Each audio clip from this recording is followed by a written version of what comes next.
Nosotros estamos en contra de la corrupción, estamos en contra de los privilegios, estamos en contra de que se resistan. Es que es muy curioso, miren, sancionan por nimiedades financieras a aspirantes y se niegan a respetar el artículo de la Constitución que establece que nadie debe ganar más que el presidente. Aquí hay consejeros y consejeras que ganan creo que el triple que el presidente, y eso va en contra del marco constitucional. Y entonces es la ley del embudo. A un aspirante le piden que por 3 centavos lo puedan quitar el registro y ellos olímpicamente violentan el marco constitucional y siguen teniendo sueldos de privilegio y una serie de prestaciones.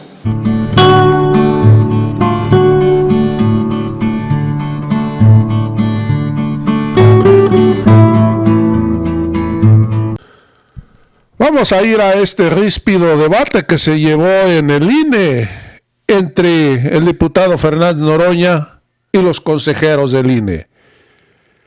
Ya escuchamos cómo les dicen la cara que están violando la ley, que están violando la Constitución, pero en cambio ellos quitan candidaturas por mínimas cantidades.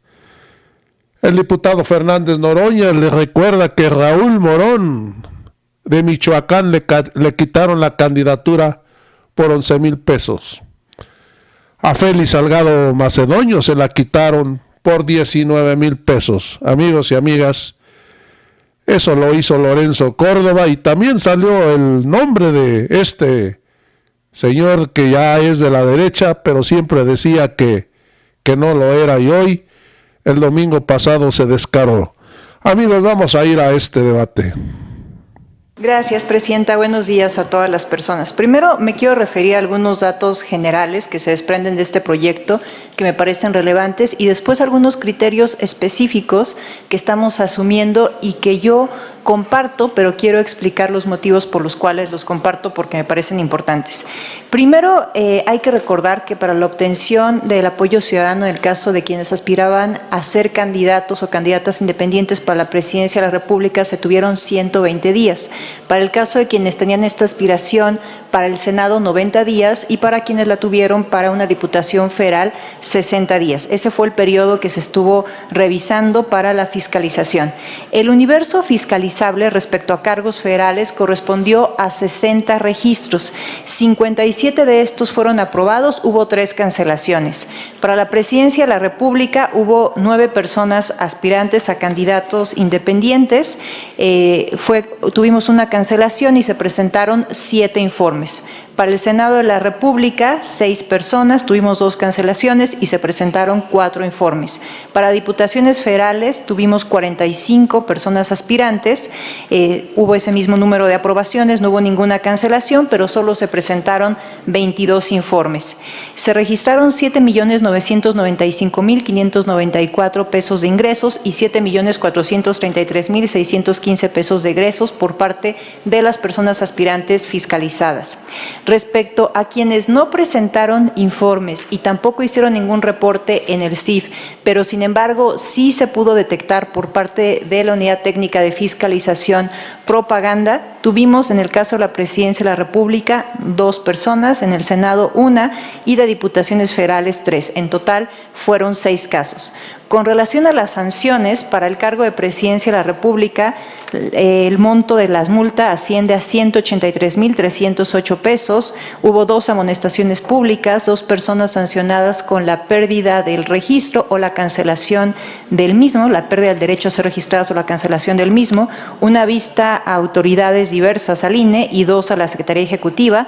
Para el Senado de la República, la multa asciende a 47,720 pesos. Hubo una persona sancionada con la pérdida o cancelación del registro y una vista a la Secretaría Ejecutiva. Y para diputaciones federales, la multa asciende a 145,858 pesos. Hubo 20 personas sancionadas con la cancelación o la pérdida del derecho a ser registradas como candidatas independientes y 20 vistas a la Secretaría Ejecutiva.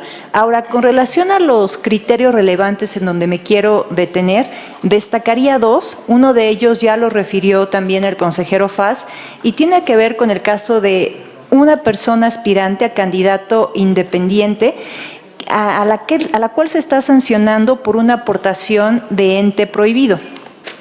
En ese caso, esta persona, aspirante a candidato independiente a una senaduría de Puebla, recibió una aportación de quien dice esta persona es su esposa desde el exterior.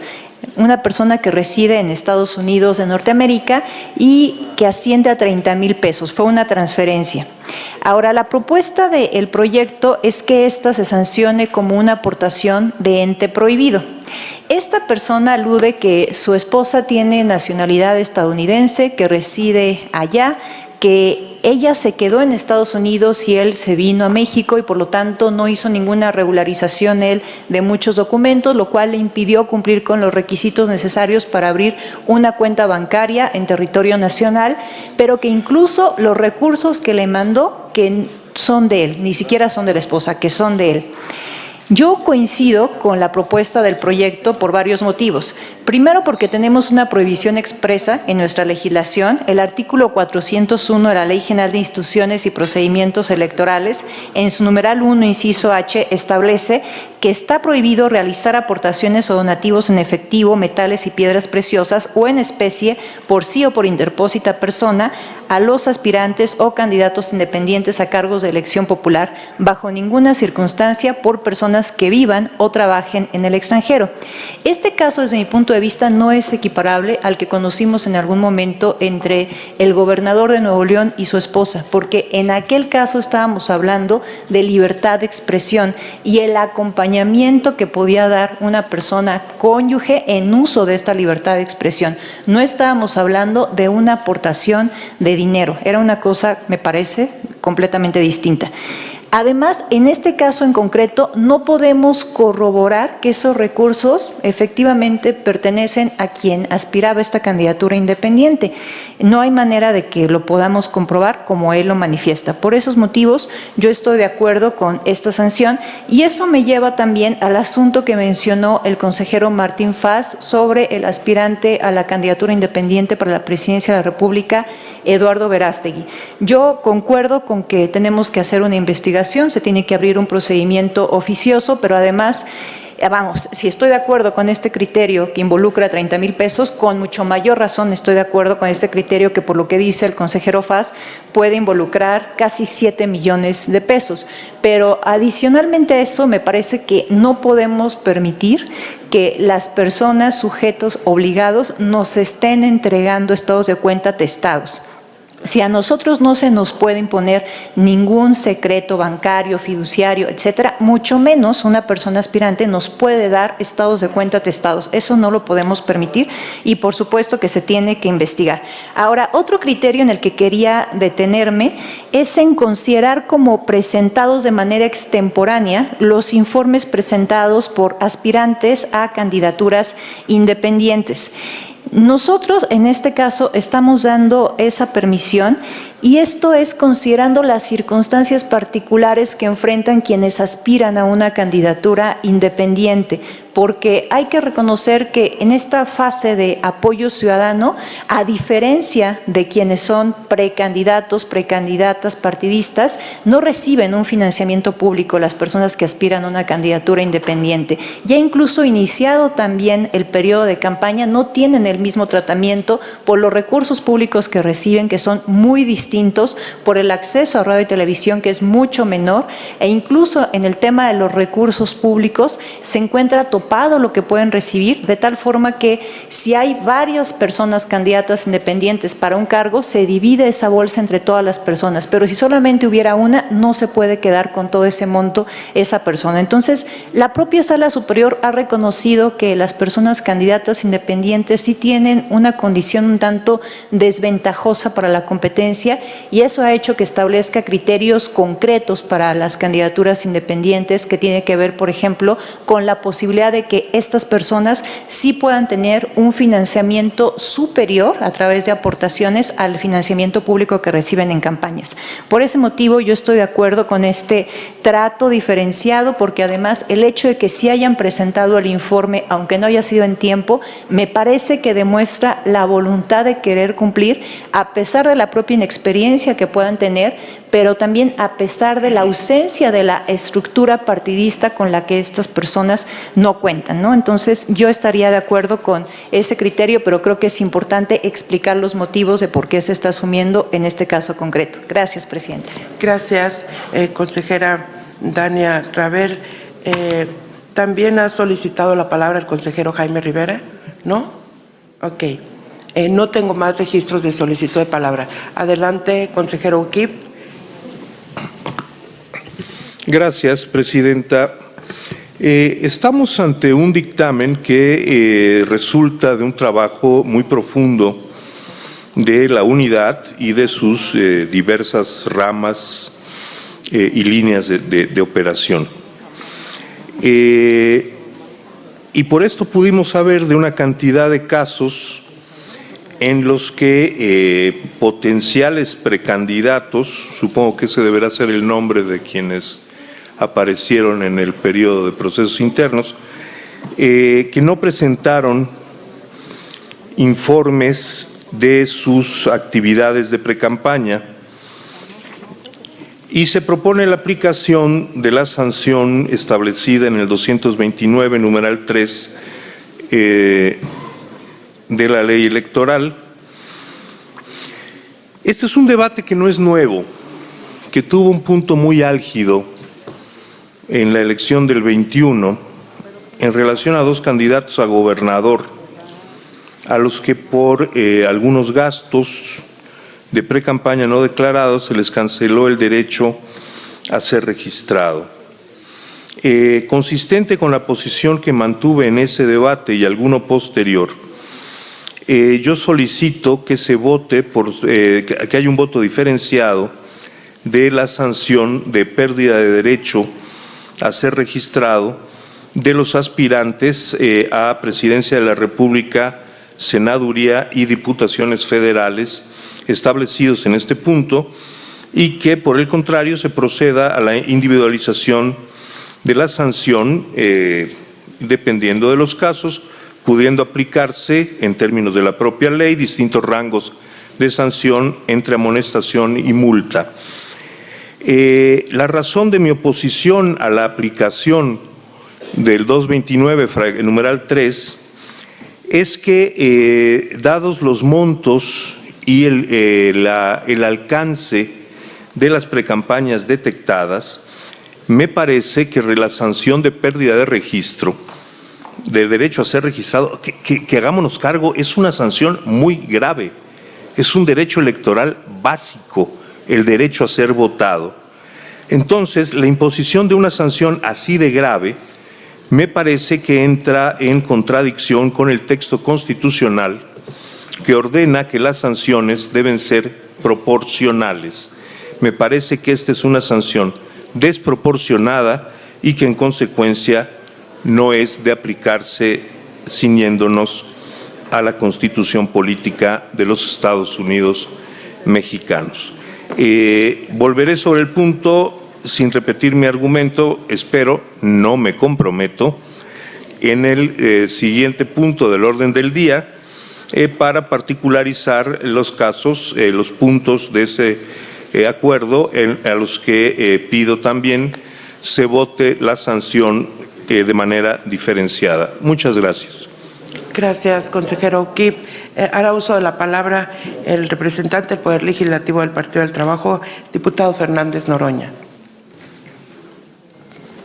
Muy buenos días. Celebro que el consejero O'Keefe haya levantado la mano un poquito antes que yo, porque justo era el tema que yo quería comentar. Yo comparto plenamente su punto de vista.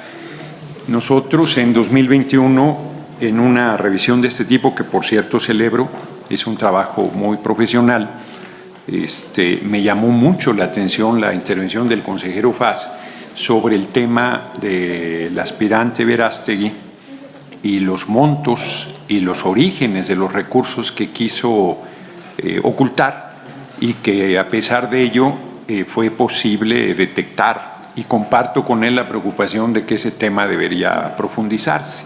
Ahí me parece que hay una conducta que es dolosa y que además los montos que están ahí considerados son muy importantes.